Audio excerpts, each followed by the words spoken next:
What is going on, guys? My name's Muffin, and welcome to yet another Battlefront review.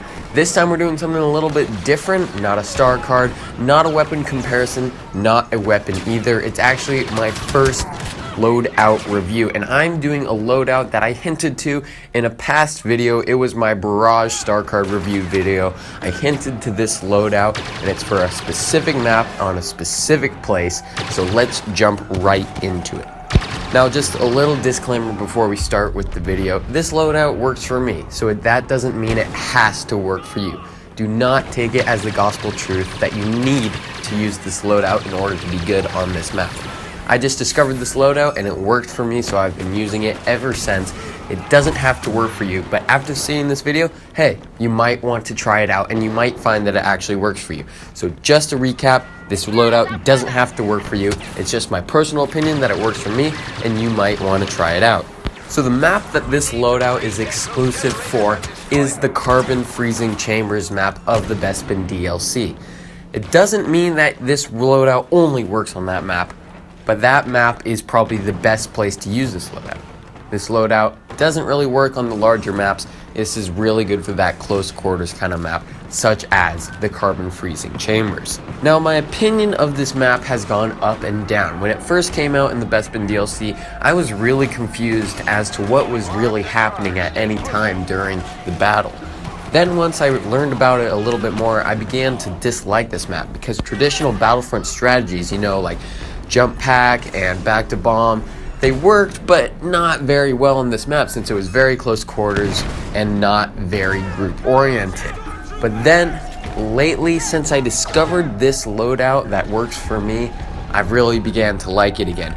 And here's why. It's because this map has such tight quarters and such choke point close quarters combat that explosives are what drives you forward and gets you a lot of kills in this game. It also is what kills you a lot. So being able to master that edge of the game, explosives and surviving explosives, is what's going to give you the top KD in this game. So let's actually go over what this loadout is comprised of. I'll start off with the 2 star cards, then the star card charge, then the trait that I use, basically in order of importance. So let's start off with those star cards. So on the left or right hand, whichever one you prefer, I have the Thermal Detonator. The Thermal Detonator, hands down, is just a solid choice. It has a great blast radius. It'll get you kills, especially on choke points. It is a great choice. What you have to be wary for is that there's 2 things that can easily get you killed by the Thermal Detonator. One, you can easily hit it off the wall because it's very tight.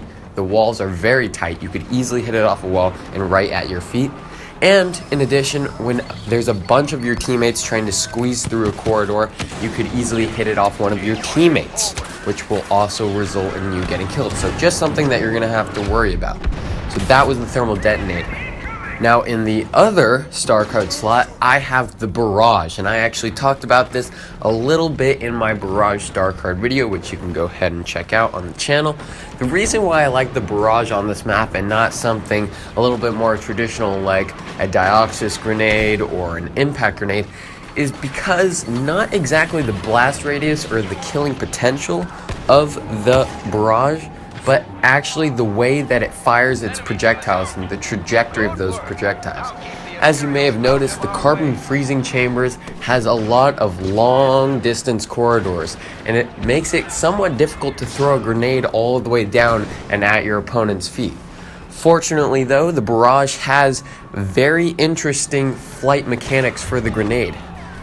Basically what I'm saying is that the Barrage is able to fire those grenades further and faster, and those grenades can bounce on the ground and detonate a little while after something like an impact grenade or a Dioxis grenade, etc. Now, all those things I said about the Thermal Detonator, where you still have to be careful about killing yourself, they still apply to the Barrage. You can still easily hit a wall or your teammate, and those grenades that you thought were going to be at your opponent's feet are now at yours, and you have to do something about it. So like I said before, just be careful because there's a lot of tight corridors which can result in you getting killed. So those were the 2 star cards, and let's move to the charged star card. And what I use for this loadout is the scan pulse, and the reason I use it is because this loadout does not have a lot of survivability to it. So typically I would run something like adrenaline stim, and I'd run jump pack, and maybe even back to bomb, and all those things help with your survivability. However, in this loadout you have very little of that. And yes, you could use adrenaline stim, but that's not really going to help you with your other star cards attacking other opponents. The reason why I use the scan pulse is because in those corridors you can see who's coming around a corner, who's coming around a certain corridor, and you can throw a grenade right where they're going to be ending up, and you can surprise them so well. Now that slot is the one where you could probably be the most creative with having to do with this loadout. You could probably use a personal shield that would be really good against explosives. You could use explosive shot just to get extra kills. You be creative because you could do a multitude of different combinations with this slot.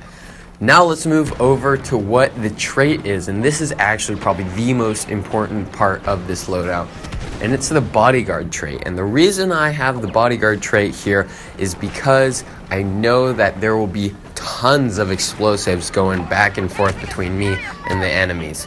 I know I will be throwing explosives, I know they will be throwing explosives, and anything that you can use to help with that, making sure that you stay alive, is so helpful.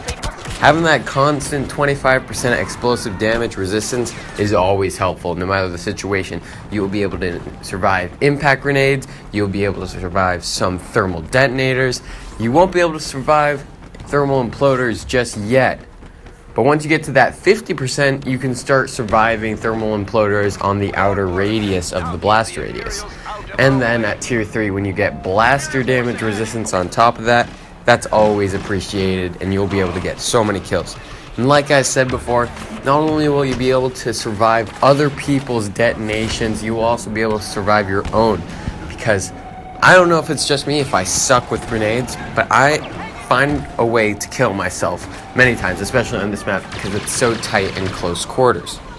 Now about the weapon, this star card hand has literally nothing to do with the weapon. It has everything to do with the star card hand that you use.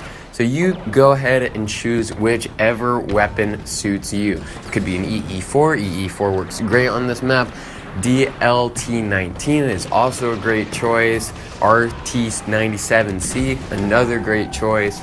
Any blaster that works for you, especially close quarters blasters, go ahead and use that because it will work very well.